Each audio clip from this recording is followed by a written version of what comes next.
মহান নেতা, সর্বকালের সর্বশ্রেষ্ঠ বাঙালি জাতির পিতা বঙ্গবন্ধু শেখ মুজিবুর রহমানের প্রতি আমি শ্রদ্ধা জানাচ্ছি, কারণ তারই নেতৃত্বে, তারই অনুপ্রেরণায় আমরা আজকে স্বাধীনতা অর্জন করেছি, বিজয় অর্জন করেছি। জাতির পিতা বঙ্গবন্ধু শেখ মুজিব বাংলাদেশের মানুষের অধিকার প্রতিষ্ঠার জন্য এবং আমাদের মাতৃভাষা বাংলা ভাষায় কথা বলার অধিকার থেকে শুরু করে প্রতিটি অর্জনে তার অবদান রয়েছেন। তাই নেতৃত্বে স্বাধীন গণপ্রজাতন্ত্রী বাংলাদেশ গড়ে ওঠে। জাতির পিতা বঙ্গবন্ধু শেখ মুজিব 1966 সালে 6 দফা দাবি পেশ করেন, যে দাবি ছিল বাঙালি জাতির মুক্তি সনদ। কারণ এই বাঙালি জাতি পাকিস্তান হবার পর থেকে পাকিস্তানি শাসকদের তাদের দ্বারা সবসময় নির্যাতিত ছিল, নিপীড়িত ছিল। 80 থেকে 90% মানুষই দরিদ্র, 80% মানুষই দরিদ্র সীমার নিচে বাস করত। একবেলা খাবার জুটত না, পরে কাপড় নেই, রোগের চিকিৎসা নেই, শিক্ষার আলো নেই, যোগাযোগ ব্যবস্থা নেই। এই অন্ধকার যুগে জাতির পিতা ছোটবেলা থেকে মানুষের এই কষ্ট, দুঃখ, দুর্দশা দেখে তিনি সবসময় সেই ছোটবেলা থেকে নিজের কাপড় চোপড়, বই, ছাতা সবই মানুষকে দান করে দিতেন। এবং তারই একটা প্রতিজ্ঞা ছিল যে জীবনে একদিন এই বাংলাদেশের অর্থনৈতিক মুক্তি আনবেন, মানুষকে একটা সুন্দর জীবন দেবেন। আর সেই লক্ষ্য নিয়েই কিন্তু তিনি তার নিজের জীবনকে উৎসর্গ করেছিলেন। বারবার তিনি কারাগারে বন্দী হন, কিন্তু কোনো কিছুই তাকে জমিয়ে রাখতে পারেনি। কাজে 6 দফা দেওয়ার পর আপনারা জানেন যে ওই বন্দিখানায় তাকে গ্রেপ্তার করা হয়। 6 দফা দিয়ে সারা বাংলাদেশ তিনি সফর করেন। 35 দিনের মধ্যে তিনি 32টা মিটিং করেছিলেন বাংলাদেশের শহর, বাংলাদেশের 32টা জায়গায়। তখন যোগাযোগ ব্যবস্থা এত ভালো ছিল না, কোথাও নৌকা, কোথাও পানিতে যেতে হতো। 8ই মে ধানমন্ডি বাসা থেকে জাতির পিতাকে গ্রেপ্তার করে নিয়ে যায়, 9 মে কারাগারে পাঠায়। 68 সালে 17 জানুয়ারির দিবাগত রাত, অর্থাৎ 18 জানুয়ারিতে তাকে কেন্দ্রীয় কারাগার থেকে ঢাকা ক্যান্টনমেন্টে কর্মী নিয়ে বন্দী করে আগরতলা ষড়যন্ত্র মামলা নামে একটি দেশান্তরী মামলা দেয়। বাংলাদেশের মানুষ 6 দফাকে তাদের মুক্তির সনদ হিসেবে গ্রহণ করেছিল। আওয়ামী লীগের সকল নেতা কর্মী বলতে তাদের গ্রেপ্তার করে। কিছু 6 দফার এই দাবি নিয়ে সারাদিন হরতাল পালন হয়। ওই হরতালে 11 জন সদস্য, শ্রমিক লীগের মনোমিয়া সহ 11 জন মৃত্যুবরণ করে। জাতির পিতা বঙ্গবন্ধু শেখ মুজিবুর রহমানের লেখা অসমাপ্ত আত্মজীবনী এবং কারাগারের রোজরামচাটা যদি আপনারা পড়েন, সেখানে এই অত্যন্ত গুরুত্বপূর্ণ তথ্য আপনারা পাবেন। এবং আগরতলা ষড়যন্ত্র মামলা শুরু হয়ে এদিকে ছাত্র জনতা এক হয়ে আন্দোলন শুরু করে। সেই আন্দোলনে মতিউর রহমান মাত্র ক্লাস 10-এ পড়তে ছিল, শিশু সহ অনেক মানুষ জীবন দেয়। এই বাঙালির উপর গুলি চালিয়েও পাকিস্তানি শাসকরা এই আন্দোলন দমাতে পারেনি।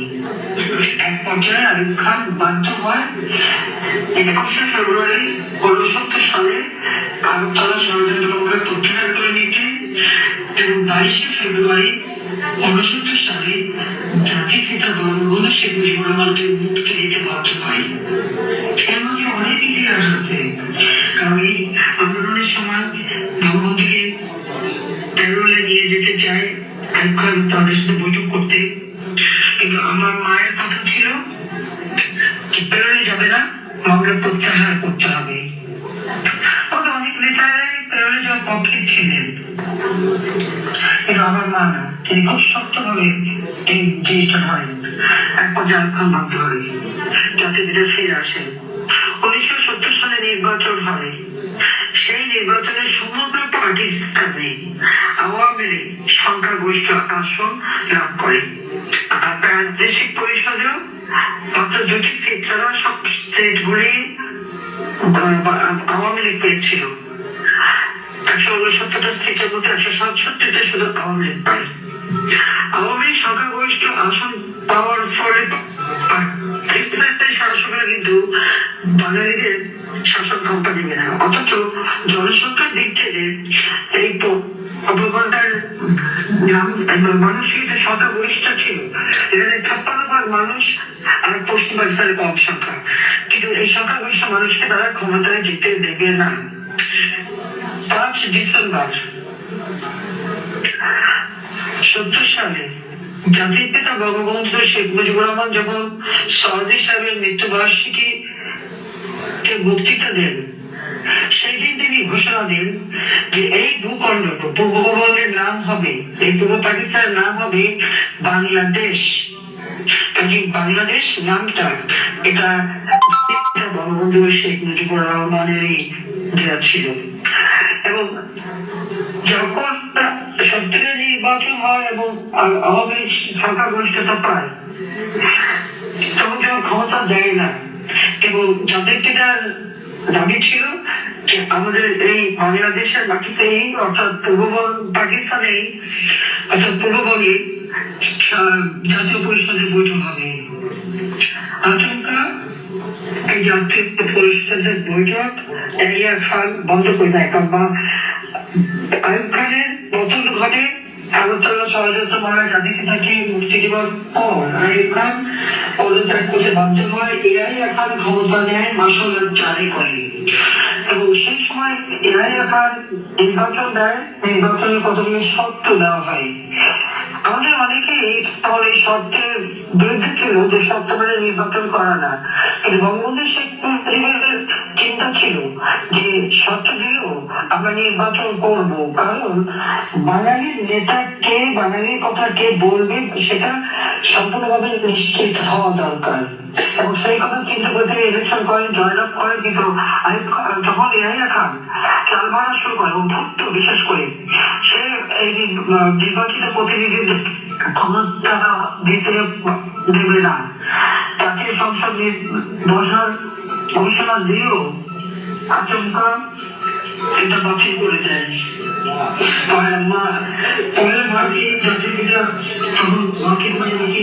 এবং আমাদের জাতীয় সংসদের নির্বাচিত প্রতিনিধি প্রাদেশিক পরিষদের নির্বাচিত প্রতিনিধিদের জনসভা করছিলেন।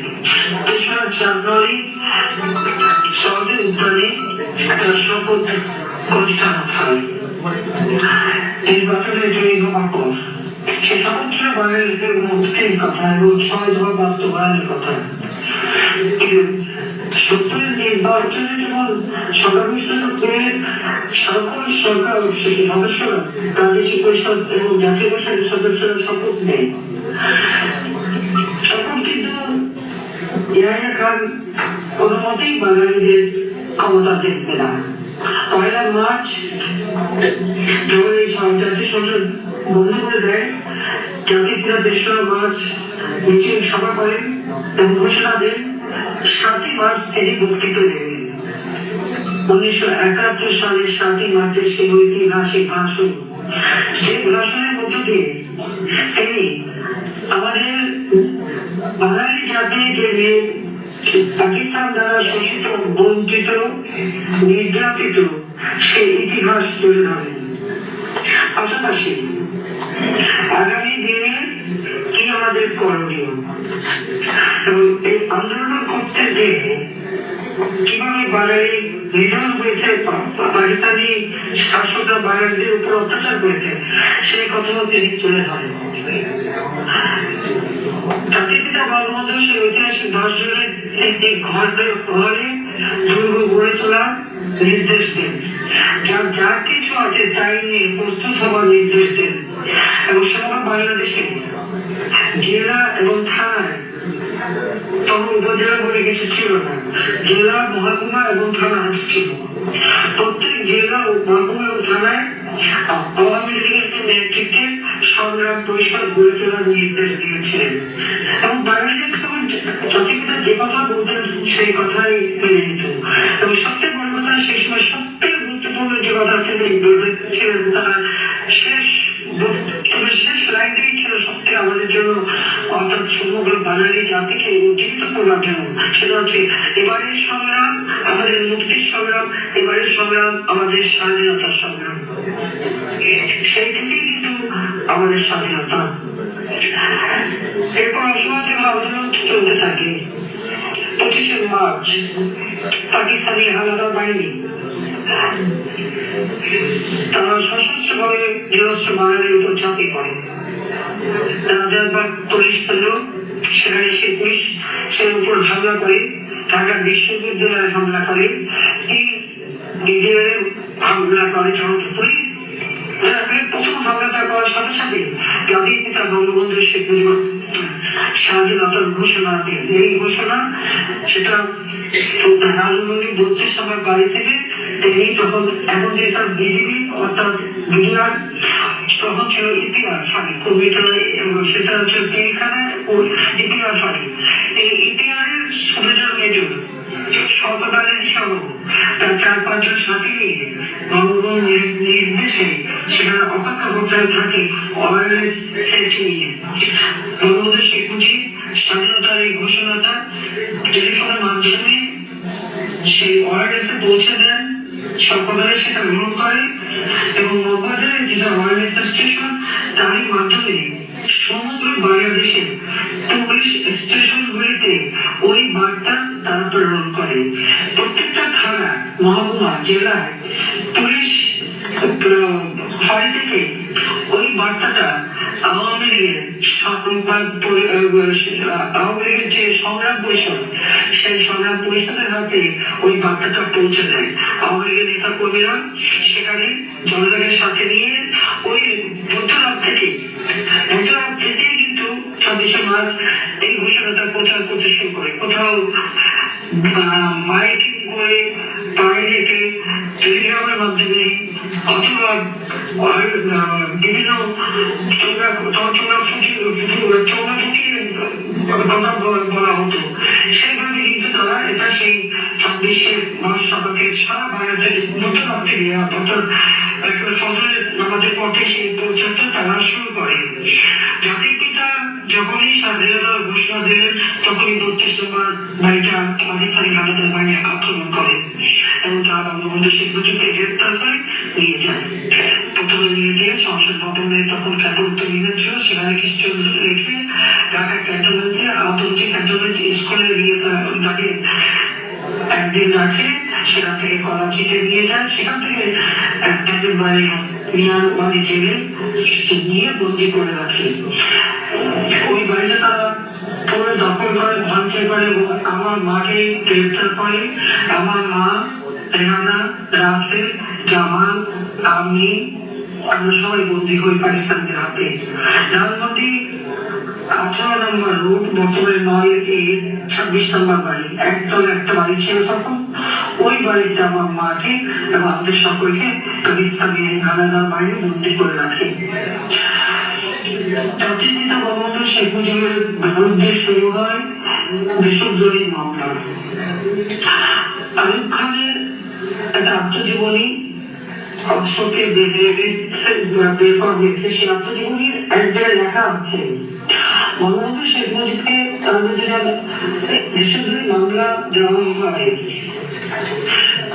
তাকে যখন কোর্টে নিয়ে আসা হতো, তিনি তখন জয় বাংলা বলে সেখানে প্রবেশ করতেন এবং বলতেন, আমার কাজে করে এসেছি, বাংলাদেশ স্বাধীন হবে, আমার যদি বাংলাতে আপনারা যা কিছু করতে চান আমি জানি আপনারা করেন, আমি পড়াও করি না, আমার দেশের মানুষরা প্রায় দাবি রাখতে পারবেন না।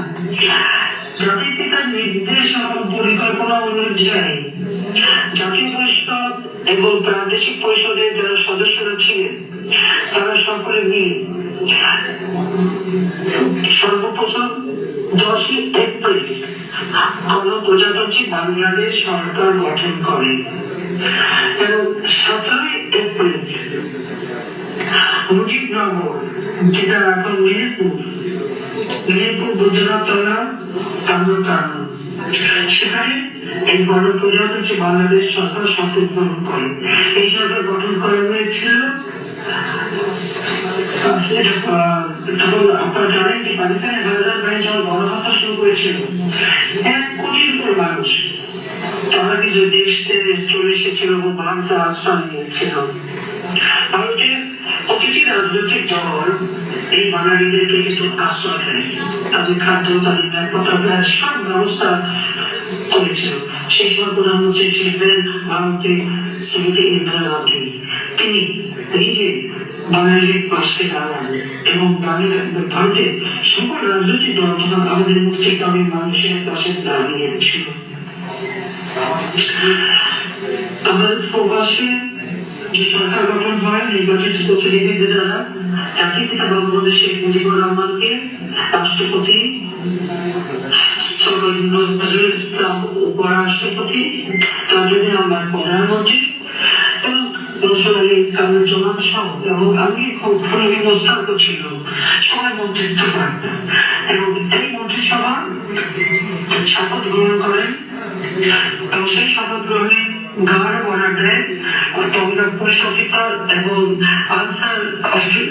আনসারের যারা কর্মকর্তা তারা মিলে গাওয়ার অর্ডার দেওয়া হয় এবং সেখানে বসে এই স্বাধীন প্রজাতন্ত্রী বাংলাদেশ সরকার রাষ্ট্র পরিচালনা শুরু করে। কলকাতায় সেটা হেডকোয়ার্টার হয়। পাশাপাশি ইংল্যান্ডে, আমেরিকা, ইউরোপ বিভিন্ন দেশে বাঙালিরা যে স্থানে ছিল এবং মুক্তিকামী মানুষের পাশে দাঁড়ায়। সেই সাথে আমাদের বিদেশে বন্ধুরা তারা আমাদের পাশে দাঁড়ায়। যদিও আমেরিকা সরকার পাকিস্তানের পক্ষে ছিল, এমনকি তারা 7 ফ্লিট পাঠাতেও চেষ্টা করেছিল, কিন্তু আমেরিকার জনগণ, সাধারণ জনগণ তারা কিন্তু বাঙালির মুক্তিকামী বাঙালির পাশে দাঁড়িয়েছিল। সেই বক্তৃতা এবং গান, এই গান ঐতিহাসিক গান ছিল এবং আমাদের স্বাধীন বাংলা বেতার কেন্দ্র পরিচালনা করা হতো। সেখানে চরমপত্র ঘোষণা হতো এবং প্রতিদিন মুক্তিকামী মানুষের গান গিয়ে মানুষকে উজ্জীবিত করা হতো এবং এই জয়বাংলা এই রেডিও স্টেশন চালু করার সাথে সাথে জয় বাংলা স্লোগান, জয় বঙ্গবন্ধু স্লোগান দিয়ে কিন্তু এটা চালু হতো এবং এবারের সংগ্রাম, মুক্তির সংগ্রাম, এবারের সংগ্রাম, স্বাধীনতার সংগ্রাম, প্রতিদিন জাতির পিতা বঙ্গবন্ধু শেখ মুজিবের এই কণ্ঠ বাজানো হতো। দীর্ঘ 9 মাসের যুদ্ধে পাকিস্তানি হানাদার বাহিনী গ্রামের পর গ্রাম জ্বালিয়ে পুড়ে সরকার করে দেয়। আওয়ামী লীগের কোন নেতা কর্মী বাড়ি ঘর ছিল না, তার মধ্যে আমার দাদার বাড়িও, দাদার বাড়ি, দাদার বাড়ি আঞ্চলিক প্রাথমিক পা থেকে শুরু করে গ্রামে গ্রামে এবং শহরে সমস্ত মানুষের ঘর বাড়ি চালানো আনন্দ। এই 2024 সালে দিল্লি জামাত আর বাহিনী যা করছেন ঠিক এই একই কাজ তারা করেছিল এবং সেই সাথে গণহত্যা করে।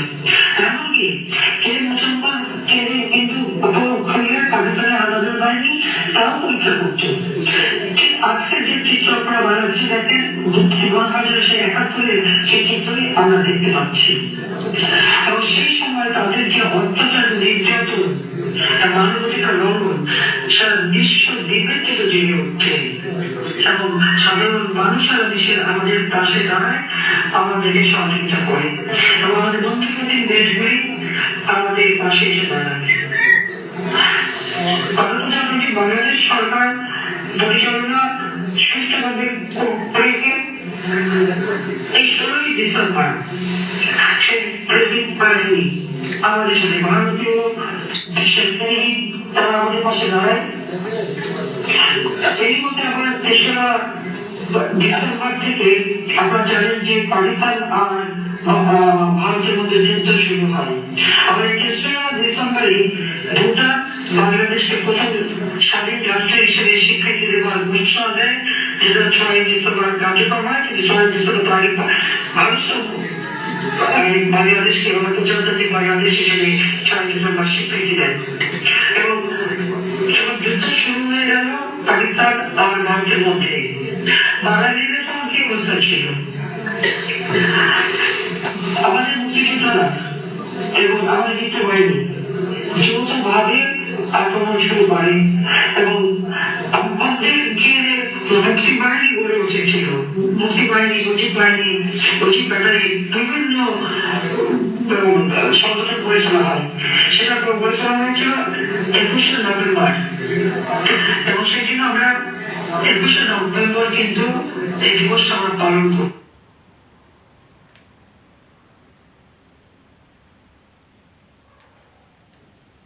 এই উন্নয়নশীল দেশ হিসেবে আমাদের যাত্রা শুরু হবার কথা 2026 সালে। আপনারা একটা জিনিস লক্ষ্য করেন, যখন জাতিগুলো বাংলাদেশকে সর্বোন্নত দেশের মধ্যে টেনে দিলেন, তারপরে কিন্তু চট্টগ্রাম ধরে 15ই আগস্ট। আর ঠিক যেমন আমরা উন্নয়নশীল দেশ হিসেবে মর্যাদা পেলাম এবং ঘোষণা দিলাম 2041 সালের মধ্যে বাংলাদেশ হবে স্মার্ট বাংলাদেশ এবং উন্নত বাংলাদেশ। এরপরে কিন্তু একটা চট্টগ্রাম শুরু। আমাদের 2024 সালে জুলাই মাসের 15 তারিখ থেকে 7 তারিখ থেকে কোটা আন্দোলন এবং 15 তারিখ থেকে যে হত্যাযজ্ঞ শুরু হল এবং সেখানে কিন্তু তাদের ওই মুক্তির সময় আগুন জায়গায় লুটপাট করেছিল, 75 সাল লুটপাট করেছিল, 71 সাল লুটপাট করেছিল,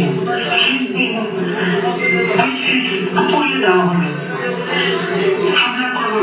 একদিকে আওয়ামী লীগের নেতা কর্মীদের হত্যা, পুলিশ হত্যা, সরকার আক্রমণ, তাদের হত্যা করা এবং মাজার, জলাশয়, হিন্দুদের মন্দির, খ্রিস্টানদের গির্জা, বুদ্ধদের মঠ কিছুই তো এরাই পায়নি।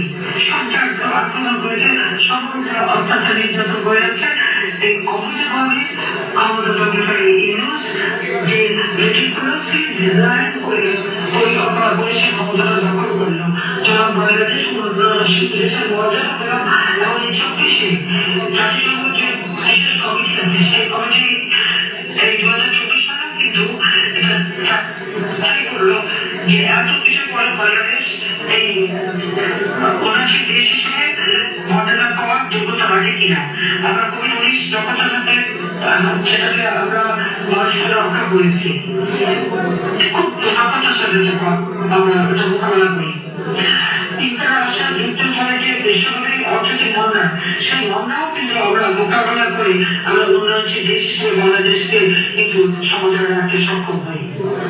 এই দুর্ভাগ্য 2024 আমাদের হত্যার পরিকল্পনা করা হয়েছিল এবং আপনারা দেখেন সমস্ত পুলিশদেরকে ছেড়ে দেওয়া হয়েছে, সমস্ত জঙ্গিদের হলে অর্জিনে যারা আক্রমণ করলো, বিদেশিদের হত্যা হলো, দেশের মানুষ হত্যা হলো, যাদের বিচার হয়েছিল, সাজা হয়েছিল, তাদেরকে মুক্তি দিয়ে দিয়েছে ওই খুলি ইউনুস, মুক্তি দিয়েছে সমস্ত সন্ত্রাসীদের এবং যাদের বিরুদ্ধে দুর্নীতি এবং আমেরিকার FBI এসে সাক্ষী দিয়ে যাচ্ছে, যার ফলে দুর্নীতির সাজাপ্রাপ্ত তাদেরকেও মুক্ত করা হয় এবং নিজের দুর্নীতি তার বিরুদ্ধে দুর্নীতি মামলা সে ট্যাক্স ফাঁকি দিয়েছে, প্রায় 1200 কোটি টাকা তার কাছে ট্যাক্স পায়, সেখানে 666 কোটি টাকার একটা মামলা গত 6ই আগস্ট 5ই আগস্ট আন্দোলনের নামে সেই গণভোট আক্রমণ অনুমতি মাত্র 20 মিনিটের জন্য বেঁচে গিয়েছিল। তারপর যে হত্যাযজ্ঞ চললে এবং ধ্বংসযজ্ঞ চললে সারা বাংলাদেশে আপনারা দেখেছেন উনি ক্ষমতা এসেই তার বিরুদ্ধে সব মামলা তুলে দিয়েছিলেন। এই হলো বাংলাদেশের অবস্থা। আমি ইতিহাস এই জন্য বললাম যে এই ইতিহাসটা আমাদের অনেকের এই বোধহয় মনে নেই, জানি না। মুক্তিযোদ্ধারা তাদের যে অবদান জীবন বাজি রেখে পরিবার পরিজন ছেড়ে তারা চলে গেছিল মুক্তিযুদ্ধ করতে। আমাদের তরুণ সমাজ, আমাদের চারজনে বহু নেতাকর্মী জীবন দিয়েছে, বাংলাদেশের বহু নেতাকর্মী এমনকি বাংলাদেশের অনেক জনগণ আত্মাহুতি দিয়েছে, তাদের কিছু ছিল না, পরনে কাপড় নেই, লুঙ্গি পরে খালি পায়ে কাদামাটি থেকে অস্ত্র নেই, ওই জাতিপিতা বললেন যার যা কিছু আছে তাই নিয়ে মোকাবেলা করো, বাংলাদেশ সেই মোকাবেলা করে কিন্তু এই দেশ স্বাধীন হয়েছে। এদেশ ওই কোনো কারণ ওই একটা বাসির ফুটে স্বাধীন হয়নি। দীর্ঘ 24 বছরের সংগ্রাম ও 9 মাসের মুক্তিযুদ্ধের বিজয়ের মধ্য দিয়ে কিন্তু আমাদের বাংলাদেশ স্বাধীন। আজকে বাংলাদেশ আমরা যখন উন্নয়নশীল মর্যাদা তখনই আমার সেই হায়না আবার বাংলাদেশের জনগণের সব কিছু অর্থনীতিকে ধ্বংস করেছে, সমস্ত পরিবেশ ধ্বংস করেছে, বাংলাদেশকে আবার বিপ্লবী জাতিতে পরিণত করছে। এই অবস্থা থেকে উত্তরণ আমাদের হাঁটাহাঁটি হবে। আজকে বিজয় দিবসে এটাই আমাদের প্রতিজ্ঞা, এই নেব যে জাতির পিতা বঙ্গবন্ধু শেখ মুজিবুর রহমান আমাদের যে স্বাধীনতা দিয়ে গেছেন, ৩০ লক্ষ শহীদের রক্তের বিনিময়ে, 2 লক্ষ বাঙালির যুদ্ধের বিনিময়ে যে স্বাধীনতা আমরা পেয়েছি, এই স্বাধীন বাংলাদেশ মাথা উঁচু করে বিশ্ব দরবারে চলবে। আজকে যে হায়নার দল এই রুশের নেতৃত্বে যে জঙ্গি শাসন শুরু হয়েছে, এই জঙ্গিদের হাত থেকে বাংলাদেশকে মুক্ত করতে হবে। আবার জনগণকে ক্ষমতা দিতে হবে, জনগণের ক্ষমতা, গণতন্ত্র ফিরিয়ে আনা এবং দেশকে আবার উন্নত দেশ হিসেবে গড়ে তোলা, সেই লক্ষ্য আমাদের বাস্তবায়ন করতে হবে। এবং জাতির পিতা সেই সম্পর্ক